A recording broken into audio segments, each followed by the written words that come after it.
about black folks.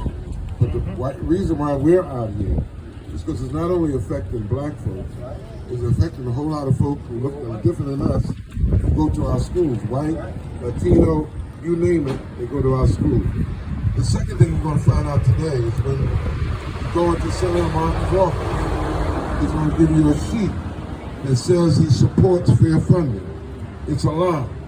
And the reason why it's a lie because it doesn't take into consideration exactly what McCaskey and the Lancaster School District is funding. We fund children who need special needs.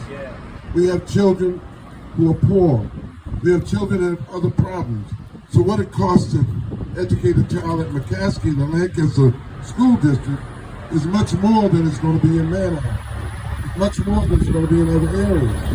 And what they're saying to us is because McCaskey receives a high amount of money, that somehow we're being fair.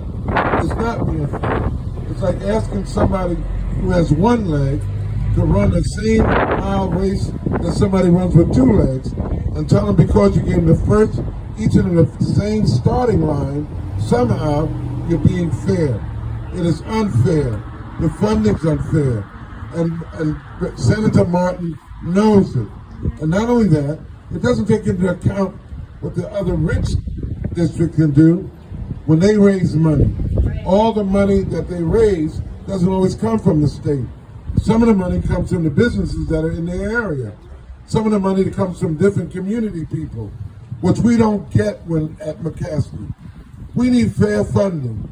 And when you will tell if it's fair funding, when the kids at McCaskey, the kids in the Lancaster School District are being educated at the same level every other school district is. What are you talking about, Reverend?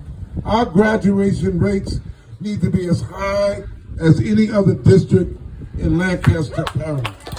And when it doesn't happen, it's not because our kids are dumber in the city and dumber in Lancaster District. They just need more support. And if you support them, you'll be surprised at what God will do to their lives. My problem is that a lot of this is based on people having these weird ideas about other people, which really shows you what they think about themselves. Because if you thought you were so great, if you thought you were so good, if you thought you were better than so many other people, you should not have a problem putting those other people on the same fair leg. If you think you're better, then educate the children. You'll find out that some of us that came from poverty will max you out. Some of us that came from broken homes do better than you. Some of us who were not supposed to make it, we've made it. And we made it more than you would have made it if you had came through the same circumstances. Give our children the same chance, and I guarantee you, what you get back will be a Reverend Bailey. All right.